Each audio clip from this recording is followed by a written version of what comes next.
Dragi prijatelji, prav lepo pozdravljeni v naši domači oddaji Pot poti. Danes se oglašam iz Svete Ane v Kopru, to je tudi samostan. Dobrodošli ste gledalci Sponke TV iz Portoroža in tudi vsi tisti, kateri nas spremljate po celotni Sloveniji ali preko svetovnega spleta lepe naše domovine. Morje nam je blizu in tudi frančiškanski samostan v Kopru. To je zagotovo dovolj zgovoren razlog, da ostanete v družbi naše televizije. Lepo pozdravljam tukajšnjega predstojnika Evgena, Bog daj in lepo pozdravljeni. Morda bi se za naše gledalce oddaje Pot poti na kratko predstavili. Ja, sem pater Evgen, frančiškan. V Kopru smo nekje nastavljeni trije. Resnični predstojnik je pater Niko Žvokelj, ki je župnik v Strunjanu. Z menoj še živi brat Luci. Tudi samostan Svete Ane v Kopru je od 2003 naprej nekje v obnavljanju, ker prej so bili 50 let zapori in ta obnova se začenja in traja še naprej, nekje v 3 etapah bomo to izvedli.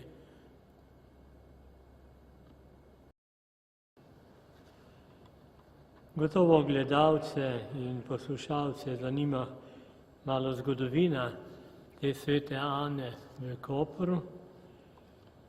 Prvi manjši bratje svetega Frančiška Asiškega so v Koper prišli že pred letom 2060 in si zgradili samostan in cerkev, ki so jo pozneje seveda preimenovali v svetega Frančiška. V ta samostan je bil sprejet blaženi Monaldo, ki je imel 16 let, ko je umrl sveti Frančišek Asiški. To je svet Frančišek Asiški, je živo 1182 do 1226. Zelo verjetno je, da se je celo srečal s svetim Frančiškom Asiškim. Umrl je blaženi Monaldo 1280 in so ga kmalu začeli častiti za svetnika. Njegovo telo je bilo shranjeno v cerkvi svetega Frančiška v Kopru vse do leta 1806, ko je Napoleon cerkev zaprl. Namreč je bilo v tistih časih, kakor naš pesnik govori o tem, Ilirija oživljena. Redovnike je nagnal in samostan naselil vojake. Danes je v tem samostanu šola, cerkev pa je služila do nedavnega za telovadbo. Zemeljski ostanki blaženega Monalda so prišli v privatno posest vse do 20. marca 1901, ko so jih s častjo prenesli k Sveti Ani. Pri tem ima veliko zasluge pater Hijacint Repič, ki ima tudi ulico v Kopru. Sveti Frančišek ni želel, da bi se manjši bratje ustalili, ampak jih je pošiljal v skupinah na vse strani. Tudi sam je potoval in prišel celo do sultana. Izročilo pravi tudi, da se je ustavil v Zagrebu na Kaptolu, kjer še danes hranijo sobo, ki je spremenjena v kapelo svetega Frančiška. Ti bratje so se verjetno kdaj ustavili tudi v Kopru, saj je Koper prehodni teren. Prišel je čas, ko so se tudi ti potujoči manjši bratje morali nekje ustaviti. tako jih v Kopru zasledimo pred letom 1460 ob tako imenovanih vratih Boše Draga v severovzhodnem delu mesta, kjer so zgradili majhno cerkev pod Marijinim zavetništvom. 17. septembra 1492 sta dobrotnika koprski plemič Antonijo Almerigoto in njegova soproga Klara bratom podarila v bližini zemljišče za gradnjo novega samostana in cerkev, v kateri bi morala po določilu plemenitega dobrotnika stati dva oltarja, prvi posvečen svetemu Antonu Padovanskemu in drugi sveti Anni. Cerkev in samostan sta bila v gradnji že aprila 1493.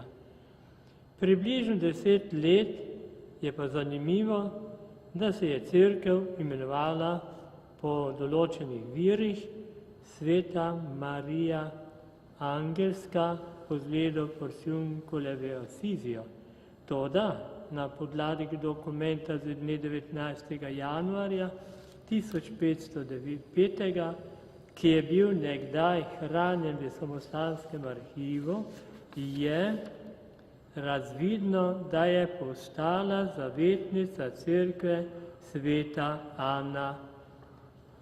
Cujus in presentationum titulus et nomen est Sancte Anne. Zdaj pa nekaj o arhitekturi cerkve svete Ane v Kopru. Prvotna cerkev svete Ane je bila gotovo dokončana in opremljena po zimi 1513, ker je morala biti po pogodbi oltarna podoba mojstrov Cime da Conigliana in Vittoreja da Feltre pripravljena per sto nadal za ta božič in je na to dobila častno mesto v prezbiterijo. Vendar je bila ta cerkev veliko manjša od današnje, ki je bila dograjena komaj šele v letu 1627. Dokončana skupaj z samostanom pa šele 1655, kar smo odkrili na ostankih razbitega portala v samostan, ki so ga po vhod odstranili zapori. Februarja 1580 je koprsko škofijo obiskal veronski škof Agustinov Valjer, apostolski vizitator škofij v Dalmaciji in Istri. Tedaj je imela cerkev svete Ane, fratro Sancti Francisci de Observantia, 7 oltarjev. 3 izmed njih so bili bratovčinski. Arhitektura cerkve, ki jo vidimo danes, pripada baročni fazi iz 20. let 17. stoletja. Baročna prenova je tekla med leti 1620 in 1627. Ko je cerkev dobila prostorno glavno ladjo, dvorano, običajno pri samostanskih cerkvah ubožnih redov in nekoliko ožjo korno kapelo v obliki podolžno naglašenega pravokotnika z ravnim zaključkom na vzhodu. Korna kapela je prav tako prostorna, saj je z oltarno pregrado razdeljena v 2 dela. Oltarni in korni del, kjer so ohranjene restaurirane poznogotske korne klopi iz konca 15. začetka 16. stoletja. Kakor je bilo že prej omenjeno, da za oltarjem obstoja vhodna kapela, kakor jo tukaj sedaj vidimo. Tukaj so redovniki skozi te stranska vrata prihajali v ta prostor in opravljali svoje molitve. Prav je, da se poudari, da je tukaj v Kopru v 16., 17., 18., 19. stoletju bilo veliko redovnikov. Se je bilo tudi središče province, potem novicijat je bil in tudi razne šole so bili v tem samostanu.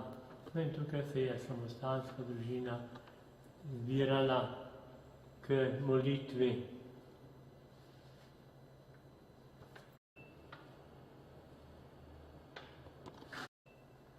Sliko, ki jo sedaj tukaj gledamo nad korom, ne spada sem. To je slika z Matere Božje in 4 svetnice, Magdalena, Katarina, Apolonija in Lucija. Tukaj bi morala biti slika, tako imenovani Sima da Conegliano, Marija z otrokom in svetniki iz 14., 16., 15. stoletja, torej poliptik, les v okviru. To se nahaja še trenutno v Italiji. Prav tako so še v Italiji druge umetnine, tudi stranskih oltarjev, snemanje s križa in češenje Jezusovega imena.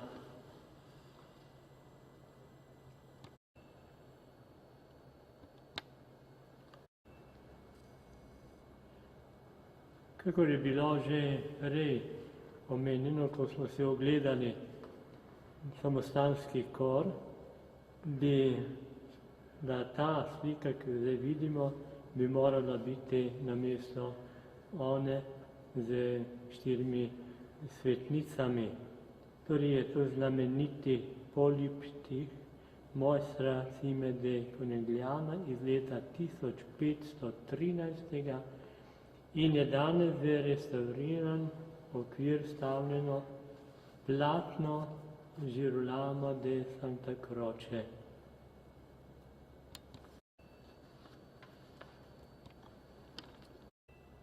Na južni strani ladje imamo prvi oltar desno od obhajilne mize, snemanje s križa, kakor nam ta slika prikazuje.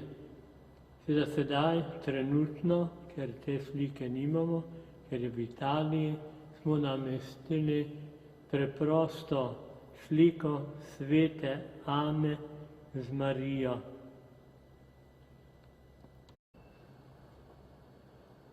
Torej ta slika nadomešča zdaj sliko, ki jo prav tako pogrešamo, sveta Ana z Devico Marijo, in tukaj je stala prej slika snemanja s križa.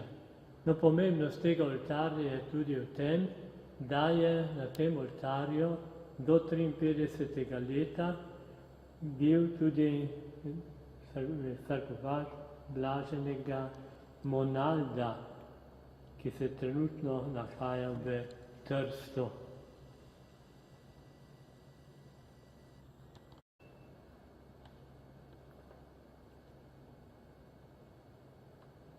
Vzdolž južne in tudi seveda severne ladijske stene je razporejenih 14 postaj križevega pota.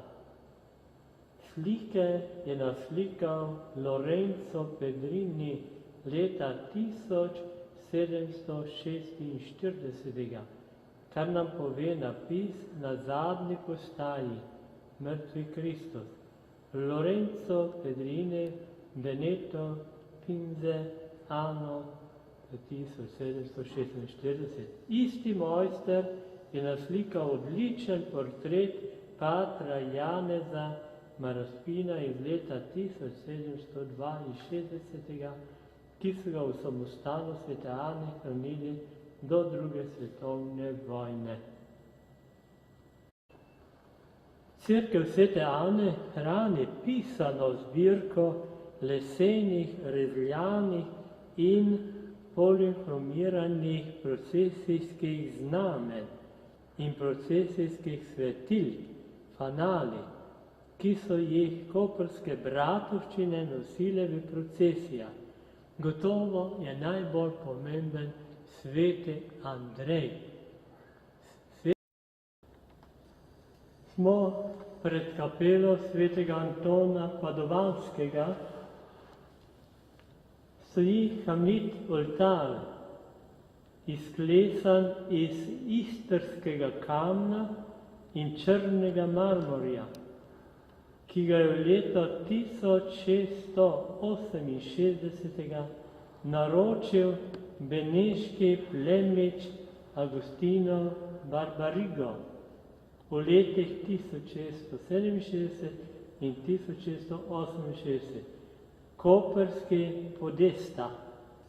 V kamnit oltarni nastave je vstavljeno dragoceno restaurirano platno mojstra Pietra Velutija.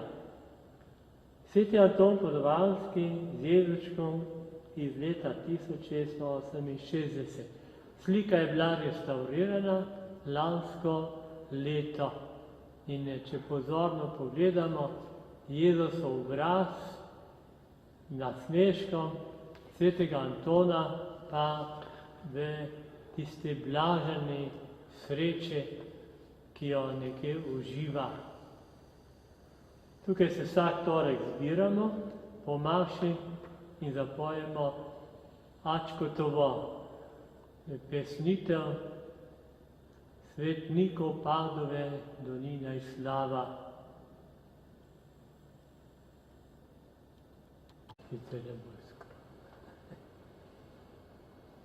Smo pred oltarjem svetega Andreja, to je v južni ladijski steni, datira v leto 1903.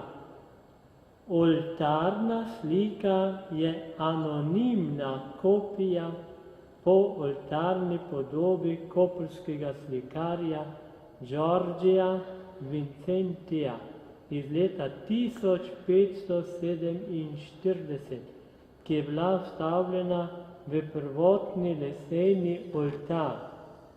Pripadal je zelo stari bratovščini svetega Andreja, ki je imela v zgodovini cerkve in samostana svete Ane zelo pomembno vlogo.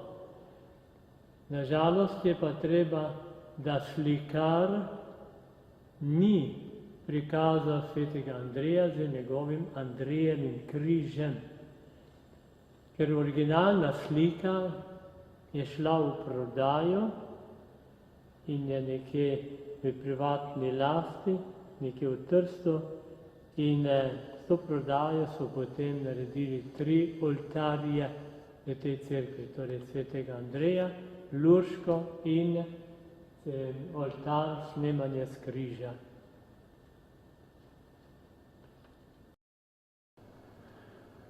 Pri sveti Ani imamo sveto mašo vsako nedeljo ob 9. uri, čez teden pa v zimskem času ob 5. uri, poletnem času pa ob 6. uri.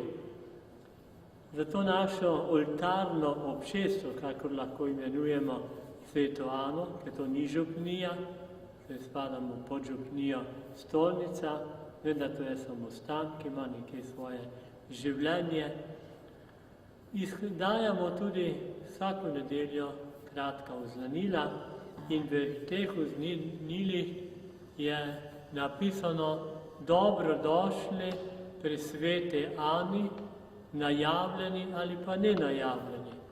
In tudi, da nas lahko pokličete tudi na mobitel 041 577 996.